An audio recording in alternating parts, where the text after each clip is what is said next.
Question everything, for the truth should not be televised, and that's for sure. So with that, you got Kansas City comedian out there in Kansas City by the name of David Lucas, and he decided he was going to do a skit on George Floyd and what he would have done if he was dealing with our brother. And the key is, he's at got an audience of all pretty much colonizers out there in Kansas City. He's from Macon, Georgia, and he decided it was going to be funny to demonize and disrespect this brother that was deleted off the planet in order for him to get ratings and get that trick bag that we be trying to chase in our own demise and our own destruction of our own people. And that's the basis of it, by playing down or pretty much disrespecting what has happened to us as a whole, to make light, to make the colonizers feel comfortable in their skin for all the things that they continuously do to us and have done to us. And in turn, making our plight look less than what it really is. And this is where we at.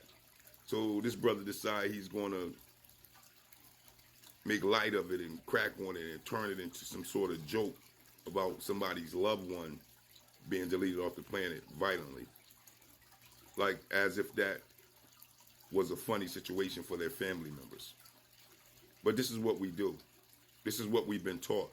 To chuck and jive and coon in order to get a bag from the colonizers. In order to get that so-called presidents, deleted presidents in our pocket. In order for us to feel like we have become successful under this system of oppression. And this is what he set out to do. And in turn, he went viral, but he don't really care about, these family members and their grief for what they have lost in the sense of losing their loved one. And he don't really care about what we are going through as a nation of people.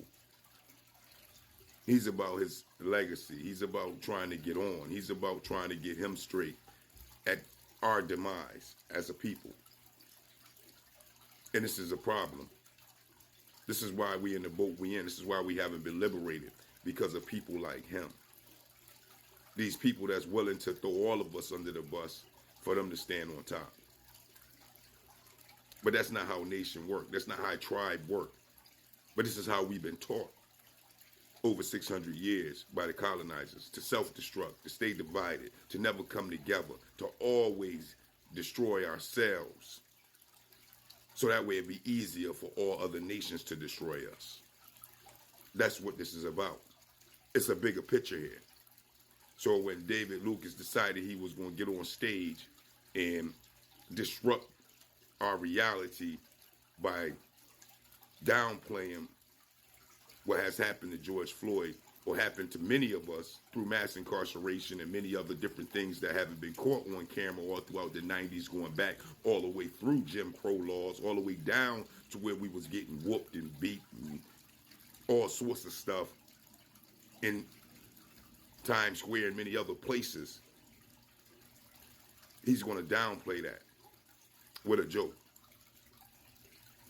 Just for himself, for his legacy, for his pockets. But if we ain't all here, then you're the only person on the planet. How do you think that would feel? If your whole nation is gone, then what? You think it's going to be pretty for you? And how do you think traitors to their own nation get treated by other nations in the end after it's all said and done? Well, these are the trick bags that we use against each other, not understanding that in order for us to have, in order for us to grow, in order for us to be a strength, we must come together.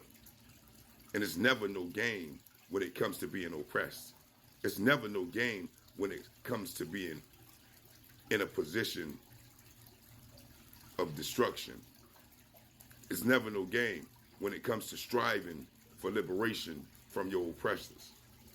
It's never no game when it comes to no justice, no peace. Some things are just serious and got to be taken like men and strong women in order for us to deal on a level that we need to in order to be parents and leaders of our own communities for our children and our babies that are coming out, already out, and yet to come. So that way our future can be secured based off of the merit and the movement that we make in order to liberate them from an oppression that we have been under 600 years. That's just the reality. And anytime we see anybody, from comedians to actors to rappers to you name it, to singers, to any one of these so-called celebrities that want to downplay our struggle, our forefathers' sacrifice, we need to demonize them to the fullest. We need to make sure that they feel the burn when it comes to turning their back on their own people. Because if we don't, then nobody else is going to hold their feet to the fire. Ain't nobody else going to hold their feet to the flame. And they're going to get away with downplaying all of us as we walk right off that edge based off of them pushing our struggle, pushing our strive into a category of laughter and joke when it's definitely serious. So at this point, if I can use I would, because at the end of the day, that's exactly what he is when it comes to his own people. So with that, David Locust, I just don't get you. I just don't understand you. I just don't like your comedian or your jokes. And if it was up to me, you will have a new occupation and a new outlook on what you do when it comes to your career. And for anybody else, I hope you understand. With people like him in our nation, downplaying and joking about our struggle, making light of what we're going through, we need to just let them all go. Because I just don't get it. And we just don't need it. But that is the question. You let me know. Peace, peace.